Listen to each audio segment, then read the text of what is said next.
This is all that's left of the infamous Berlin Wall, some graffiti and neglected grass. These two men, born in what was then East Germany, helped bring it down. Roland Jahn, on the left, was extradited to West Germany. He helped get footage of the East German protests onto West German television. And Andreas Rost protested when doing so was still extremely dangerous. The fall of the Berlin Wall was not a gift. It was something people achieved.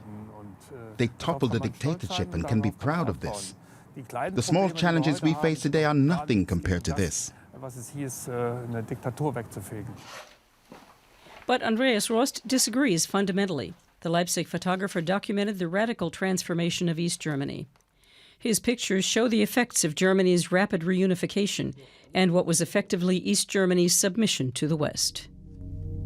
West Germany insisted on its own way of doing things.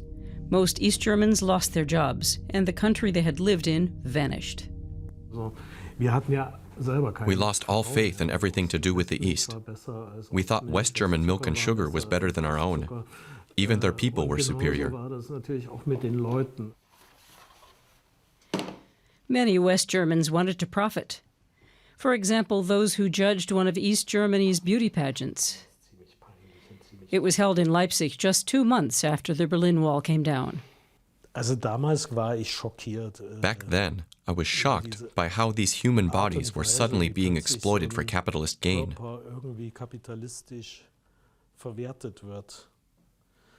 Looking at these pictures today, they seem like an allegory of East Germany's demise.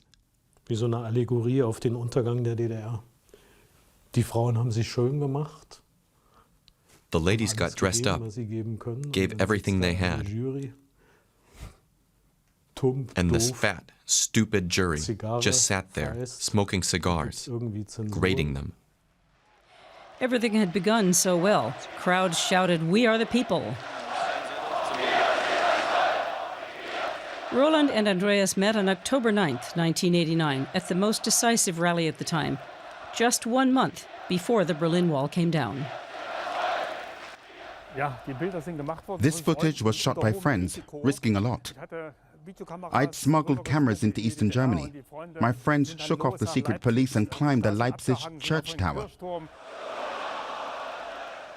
The army had taken up positions in the side streets, backed up by tanks. East Germany was on the verge of civil war. For some reason, we were pushed to the front row.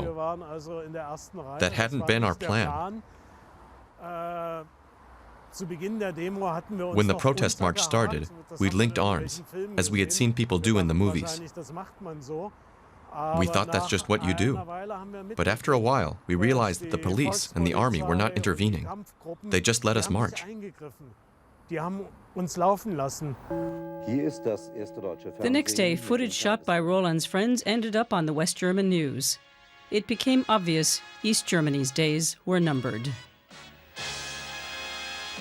Journalists were barred from reporting from Leipzig. Protesters didn't know foreign reporters could capture this footage. 70,000 took to the streets. One of the first East German leaders to fall was Erich Mielke, head of the secret police, the Stasi. From his headquarters, he had overseen a vast informers network. Never would he have imagined that his office would one day be a tourist attraction.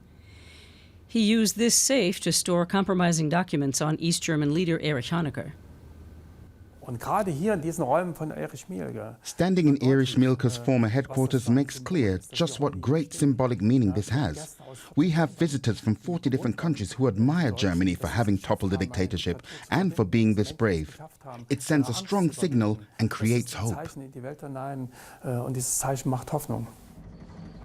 Today, Roland Jahn is in charge of East Germany's Stasi files. He shows us the cellar, where there are endless rows of them. Germany was able to salvage most of them, making them accessible to former victims of the East German regime. Andreas Rost appreciates this. Former East German Communist Party members and informers were not treated with leniency after the fall of the wall.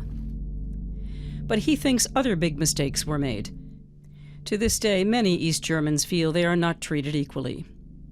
And he says it was recognized too late that Eastern Germany has a problem with right-wing extremism and xenophobia. At first, we chanted, "We are the people." Then, "We are one people," which is still acceptable. But when this changed into the belief that foreigners should leave Germany, something definitely went wrong. The Berlin Wall came down 30 years ago, but to this day the country still isn't truly united. That will take more than one generation.